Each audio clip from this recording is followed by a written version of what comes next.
Go live, record. Let's do this.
All right, there we go.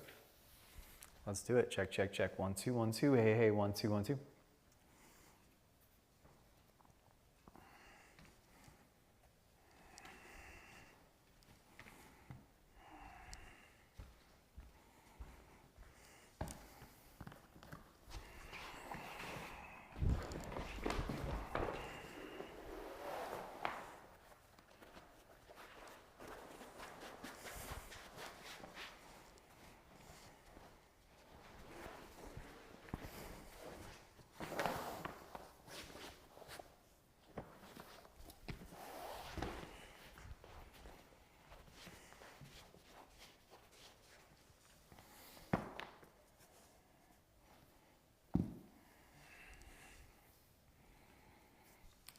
Hey, hey, hey, press record, audio is going.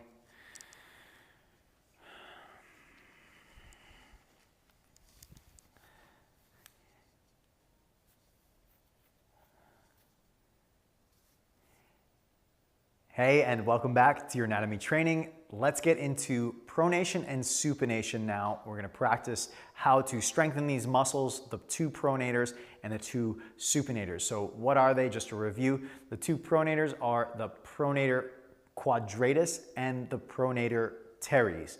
The two supinators are the supinator muscle and the biceps brachii.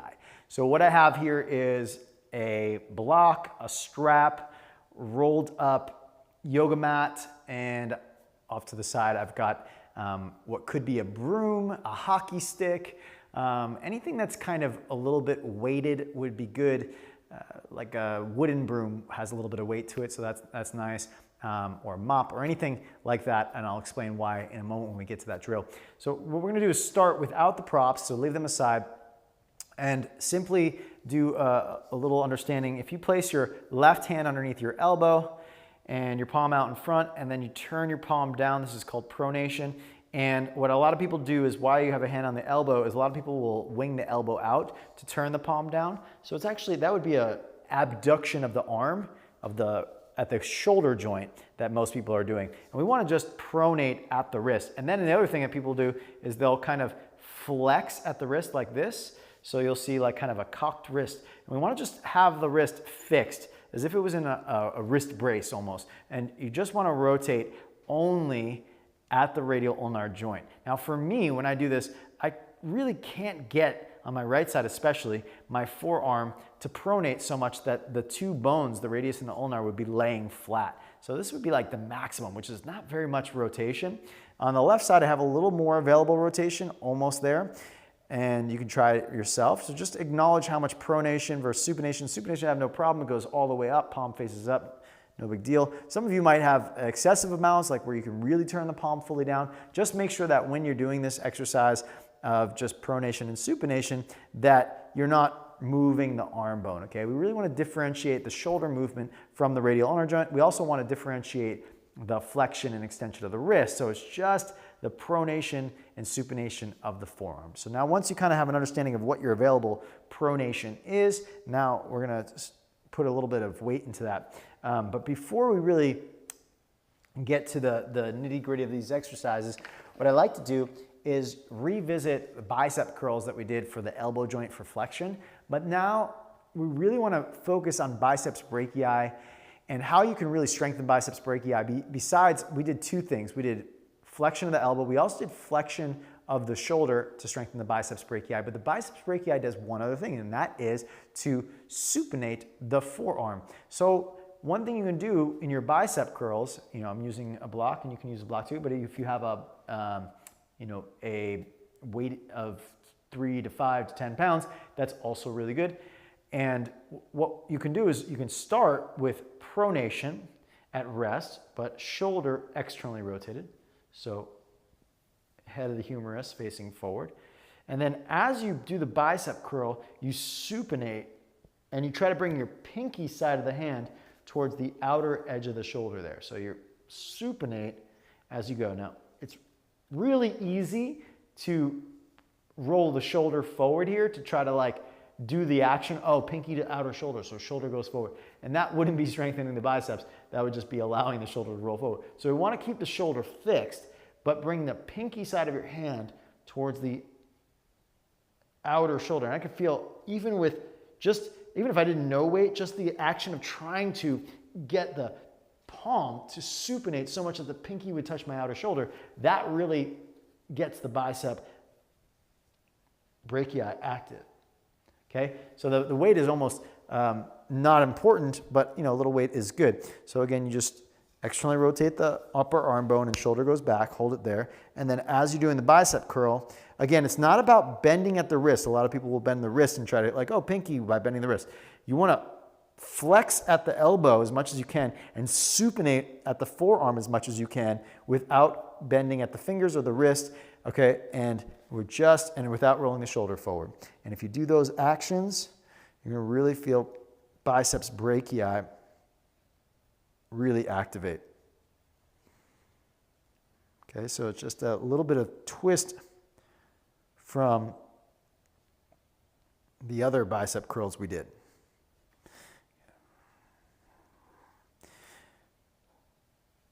Trying to get that pinky to the outer shoulder.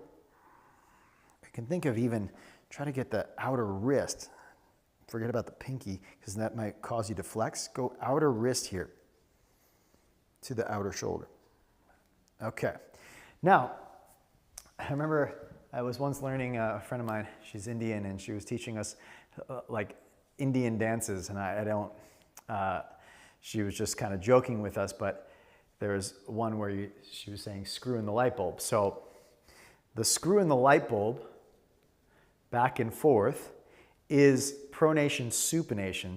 So you can dance with your arms if you like, or you can just take the arms up overhead, but we're just going to keep going until you feel a little bit tired. And it's good to change gravity at least.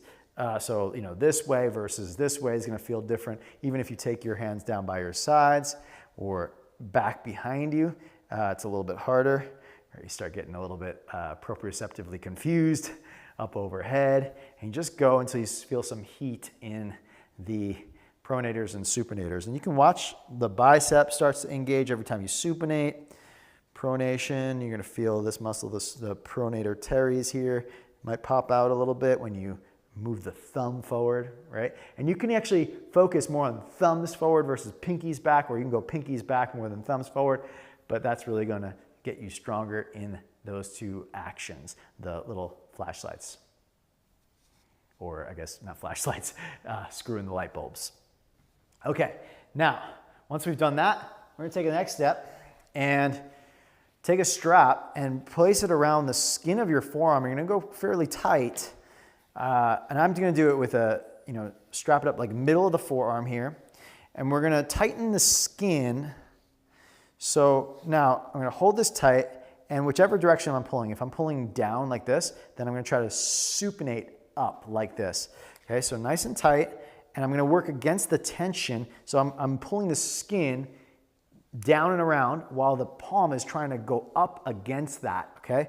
So now I'm supinating against the skin, or you can even do what I'm doing here, kind of move them. But I like it, just tighten it up with the palm down and then rotate the skin down, right? Keep it down and then try to pull up against that. And you'll just be working it's a little myofascial release because you're just working the bones against the directionality of the fascia there. Because you're pulling the skin right down and around as if you're trying to pronate, but you're trying to supinate, and that gives a nice strengthening to the supinators. And then before we go to the other side, we're going to go the opposite direction. I'm going to pull up, make it tight as if I'm doing supination. So I'll go up and make it tight into supination. Now pronate down against that tension. I'm going to tighten it up a little bit. Yeah, there we go. Tightened it up a little bit, made it way harder to pronate. Working against the strap. Strap is pulling me into supination. Palm is trying to fight against that. Ooh, it's exhausting. Let's go to the other side. So that exercise is one thing I used to do when I was doing a lot of wrist heavy acrobatics, and that would be such a nice little release. Get it all nice and hot, and you can feel kind of almost swollen with fluids in the joints there. Really quite nice. Honestly, I love that one whenever I'm feeling anything funky in the wrist or the radial ulnar joint. So I'm going to pull down into pronation, okay? Keep the pronation and then turn up with the palm, try to supinate. You can see the bicep working, so you can, it's very clear that I'm not doing bicep curls right now, but the bicep is working to supinate. You see how it releases and engages, okay? It's not as easy to see the supinator muscle, but it is working obviously too.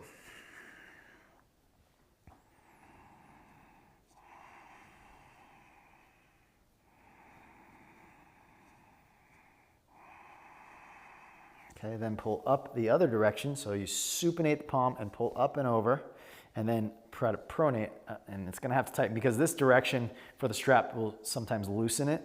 And you can turn the strap around, of course, but if it keeps loosening up on you. But I'm trying to pull it up and like kind of get it latched on there. So now I have to work against the strap, tension the strap. And now I like to see this muscle right by the elbow, the pronator teres, activate when I pronate. I'm already getting quite exhausted from just doing these, and we got a little ways to go. You're gonna feel some extensors working too, because that's just part of the process, but they're not the primary pronators, right? They're just kind of gonna get involved. They're kind of almost extending the wrist joint in a way. Hard to explain that. Okay, whew, release that. It's gonna be, I feel like I have sausage arms. All right, and let's put let's use the strap still. So what we'll do this time is we're gonna pronate against so if you hold the strap like this, right? And one side is going to resist. With the pinky side, you're gonna pull the strap this way. Now, if you have a TheraBand, you can do this too, but what I don't want you to do is this. I don't want you to just kind of like roll the palm over like this where there's no effort, but I want you to pull from the pinky down and out. Now, don't confuse that with moving your arm, but you're trying to pull the strap tighter, pull the strap tighter, pull the strap tighter as you pronate, pull tight as you pronate. So you're not just rolling over without tension, you're pulling it to pronate. Same thing on the right side. Pull it to, this hand kind of resists and tries to maintain tension. Obviously, it's going to move a little. You see my left hand is moving a little, but it's trying not to allow the right hand that pronation.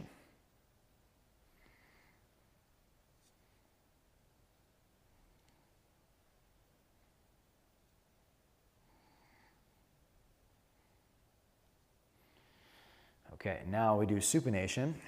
We hold the strap the other direction. So strap is now below the palms. And then now it's the thumb side. So I'm supinating.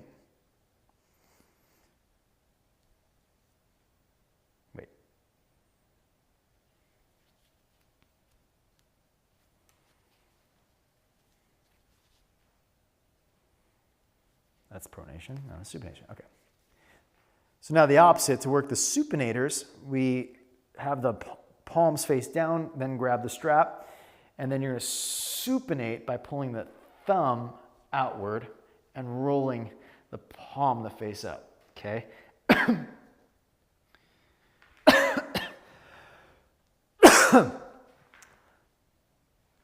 All right, now so that we're gonna work the muscles of supination. Now let's work the muscles of supination. You hold the strap, palms face down to start, pull it tight. And once it's tight, if you're gonna think from the right thumb, pull the thumb side out. So you feel the bicep should activate. Obviously, supinator muscle will be active as well. You could do one side only like I'm doing. You could also go back and forth.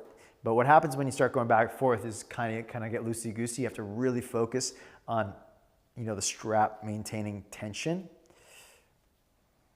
And you're just pulling and rotating the thumb wide, so you're pulling against the tension of the strap. If it's easy, obviously you're missing the point. You're kind of just, things are moving too freely and you're not placing enough tension in the strap. Okay. Now we can put the strap aside and let's grab a yoga mat. And my mat's quite heavy, so I'm not gonna be able to do too many repetitions of this, but you can hold onto the mat and you do pronation, supination. And I keep my elbow, try to keep it fixed and just pronate and supinate. Now, if you wanted to make this more intense, you grab a little bit towards one end, okay? Now this is pretty heavy. So if this is too heavy, this is where the broomstick can come in handy. I'm gonna show that in a second. I'm gonna do the left side. You can go, I always recommend starting in the middle, especially when you don't know the weight of what you're working with. And you just do these pronation, supination, pronation, supination. And then if it starts to feel like, okay, I can probably handle a little more weight, just don't go, that's too far for me. I'm gonna go a little bit more 3/4. You don't want to strain on the way back. So you could always minimize the range of motion so you don't go too far. And if anything, you could always use your other hand to stop if it seems like it's going to be too intense on the wrist. Okay. So let me show you now with so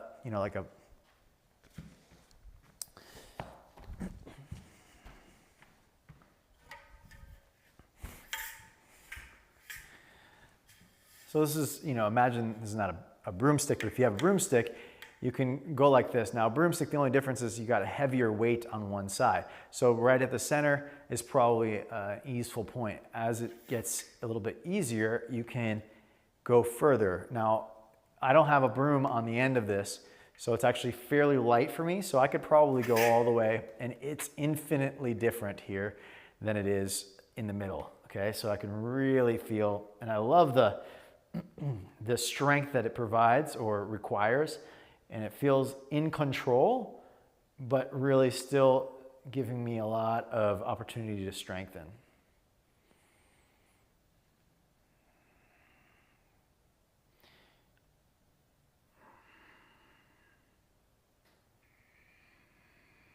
I'm going to switch sides.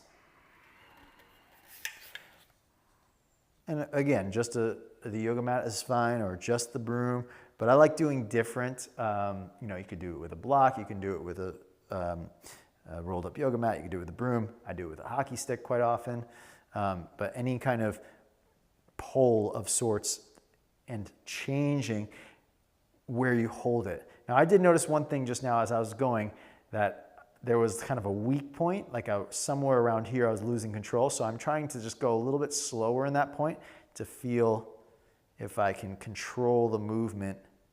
So wherever this muscle seems to get a little bit weak. And we're doing concentric on the way up for pronation. On the way down, we're doing eccentric supination. On the way up, concentric supination. On the way down over here, eccentric pronation. Okay, so.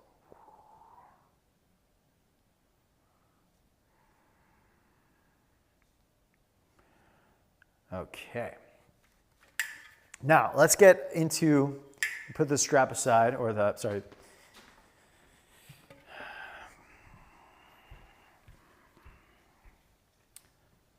Okay, put the broom aside and now let's roll out the yoga mat.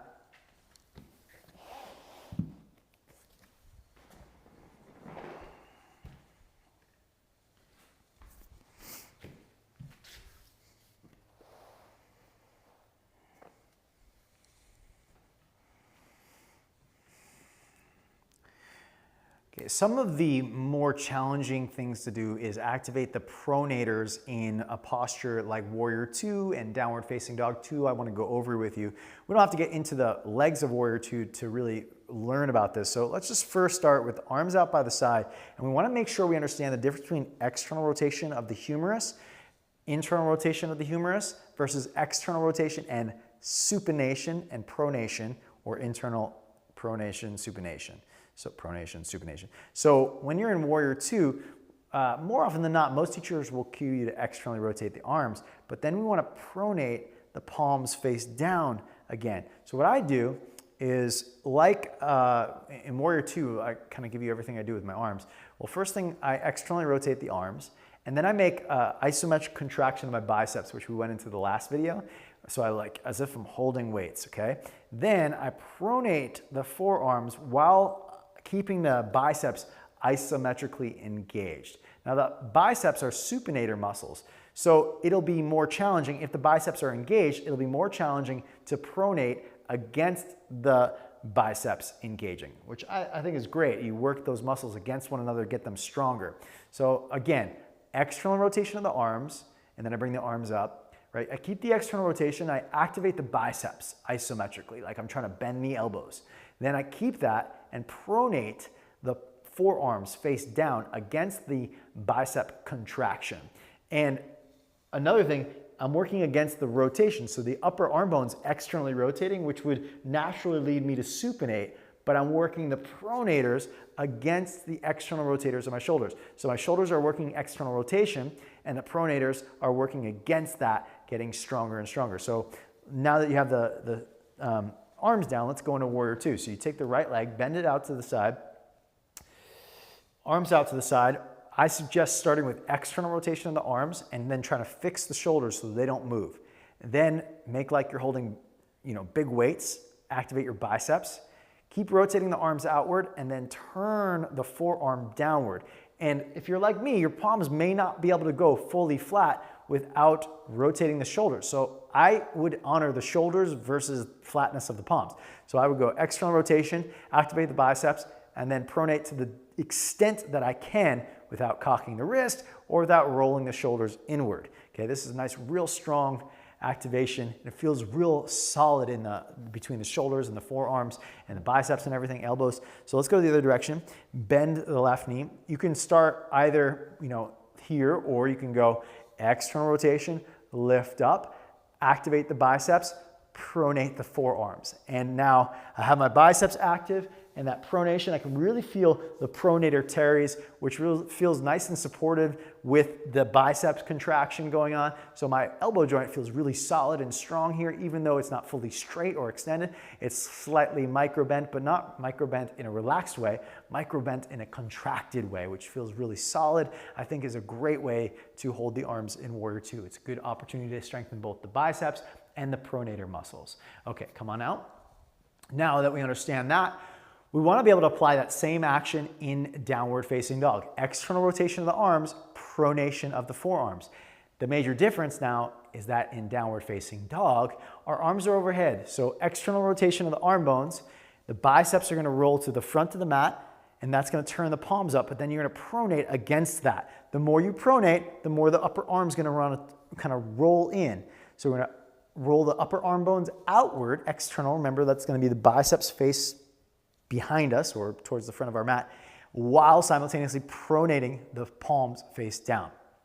I suggest, if you, like me, you don't have full pronation in your forearm, like if you can't go all the way, the wider the hands go, the more it will be accessible to get the inner edge of the palm down without compromising the shoulders. So you just kind of take your hands wider and it gives you greater access to the inner edge of the palm coming down.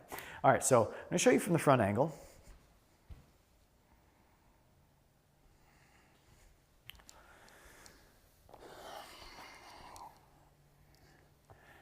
So when you get to downward facing dog, it's hard once the arms are overhead. So I would suggest starting on all fours and externally rotating the biceps here to go forward. So the upper arms externally rotate. Now turn the press down through the thumb side of your hand. And some of your extensors are going to work as well in the wrist to help kind of like extend at the wrist joint. But what we want to do is focus on the pronators. So I look at this pronator teres here. I want this to activate. I also try to feel in the pronator quadratus here in the forearm. I want to just feel that activate. So come back, come back, come back. And now without lifting your knees up, do the same action. Externally rotate, so biceps go forward, and then you feel the inside edge of your hand come up. Pronate the forearm back down against the external rotation, right? So now you're in more like a downward facing dog. You see how my hands are quite wide, about a little wider than my very wide yoga mat. Now, as I come up to down dog, the shoulders will want to roll in. So I'm just going to keep the shoulders towards the ears, come on up in my down dog, and then rotate the biceps forward. And now I feel the inside edge of my hand comes up again. So now I'm going to pronate the inside edge of the palm down while externally rotating the arm bones. So I want to feel the activation of the pronator teres, and I do. You could do this with other muscles, but you want to try to really focus on pronation of the forearm. So I'm really focusing on that action of pronation against the external rotation. Take little breaks. Try again. You come on up. You externally rotate, so biceps forward, and then feel the inside edge of the palm comes up, so then press it back down without losing the external rotation of the arm bones. And man, that feels so solid, so stable to have that counter rotation happening. Feels like a really powerful downward facing dog. I recommend doing it a number of times and just keep reviewing. So we'll just do one more time with each other, and then you can always pause the video and redo it. So I get my down dog, but I want to externally rotate the arm bones until I feel the inside edge of the palm wants to come up, and then I pronate it back down into the ground, really feeling that strength of my pronator muscles. Now, if you want, you can activate your biceps like we did in the last practice video, where you kind of contract like you're trying to pull your hands towards opposite shoulders. When you do that, make sure you're still externally rotating and pushing the ground away. Shoulders push towards the ears, externally rotate, pronate, and you've got all those actions with that little isometric activation of the bicep. You can do all those things. It might be really hard to do all of those things in one down dog, but if you keep reviewing all the different videos, with the shoulder, the upward rotation of the scapula, external rotation of the glenohumeral joint, the contraction of the biceps at the elbow joint, the pronation of the forearm, you keep practicing those things, eventually you can coordinate them all at once, and it makes for a really solid, strong, stable downward facing dog, one that I personally love to practice. Okay, now, we can come into a forearm plank pose, supination. So I'm going to keep the knees on the ground here. I suggest probably starting the same. And you try to bring your thumbs to the backs of your thumbs to touch the earth. I can't do that, but I'm trying my darndest hardest to try to bring the backs of my thumbs to touch the earth so that my supinator muscles are starting to really work. Now, if you wanted to, you could try to actually kind of pull the hands up, and this might be just too intense in the elbows, and then just bring them back down. So if it doesn't feel good on the elbows, then don't worry about this section or add cushioning. But I'm just doing the little bicep curl to help wake up the biceps brachii. Now, of course, you could come up into a plank position with the knees off the ground. And I'm still trying to get the thumbs, the backs of the thumbs to the ground as I bring the hands down. I'm trying to bring the backs of the thumbs to the ground. Still can't do it. Whew. And that's just, to strengthen the supinator muscles there. Okay, so what do we miss? We have the down dog, the bicep curls, supination, myofascial release, warrior 2, downward facing dog, forearm plank, supination. That is everything. Bicep curls with supination, yeah. With pronation.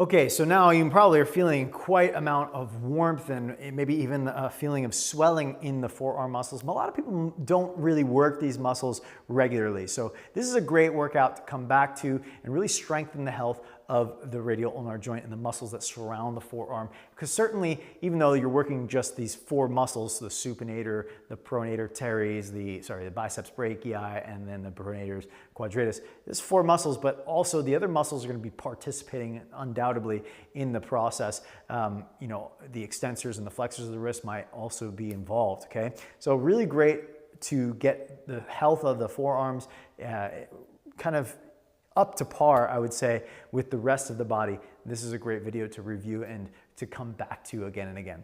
Hope you enjoyed it and look forward to sharing more education on the wrist and the fingers to come, and of course some more practice. See you on the next one.